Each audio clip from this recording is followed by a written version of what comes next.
how do we move beyond just tolerance and acceptance towards harmony? How do we get to a day when we just are so happy with our multiracial way of living that we don't even talk about it anymore? It becomes something that we just accept as the way things should be.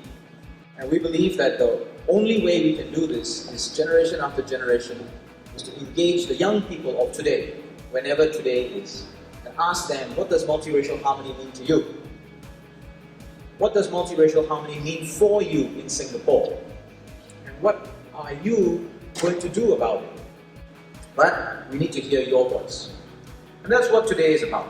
Going beyond tolerance, talking about harmony, and listening to your voice. Listening to your views on how multiracial harmony can be made better, can be strengthened, and made an important part of it. Why do Chinese people like Coldplay?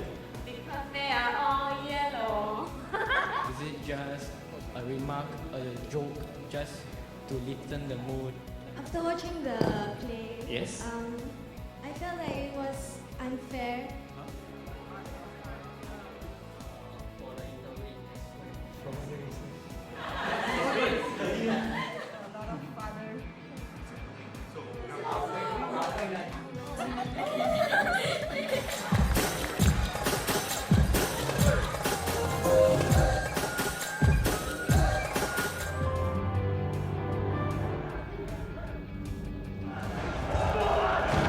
We must stop them from doing more harm.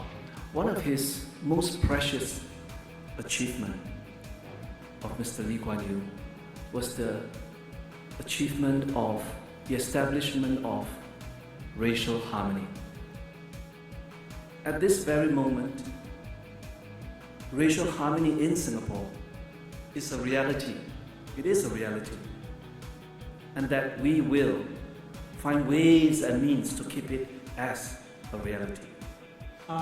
With education, we are able to get our children or the young ones to learn from young, to know what racial harmony is, to mix around with friends in school, play around with them, to create a bond with their future friends. There's this huge issue in Myanmar about the Rohingyas where the Buddhist majority discriminates against the Muslim minority. I hope that such a scenario will not repeat in Singapore, because no race is superior over the other and no religion is inferior compared to the other.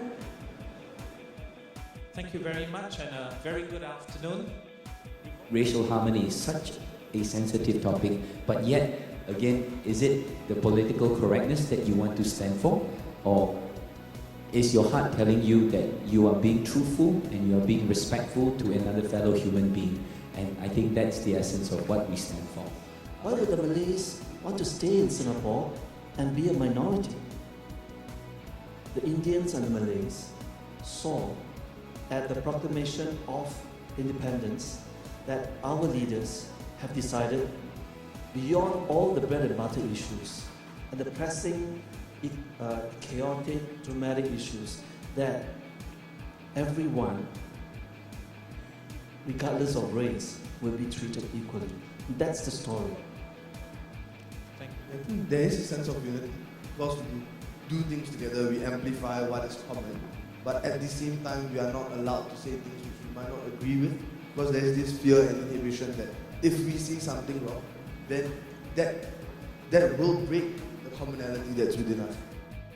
So I think what we have today in Singapore, built on these 4 pillars, of recognizing our differences, of insisting on fairness, on protecting our harmony, and making sure we all interact in real life.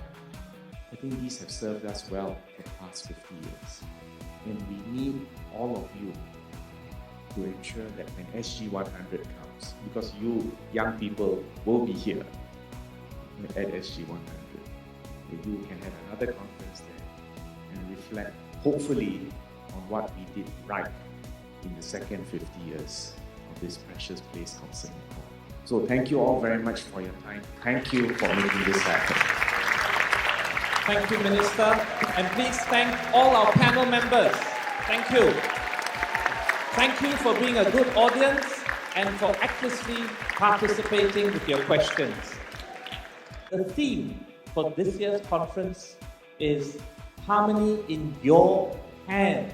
For your generation, the finest hour will be when we celebrate Singapore 100, with true racial harmony being an ideal state then, hopefully.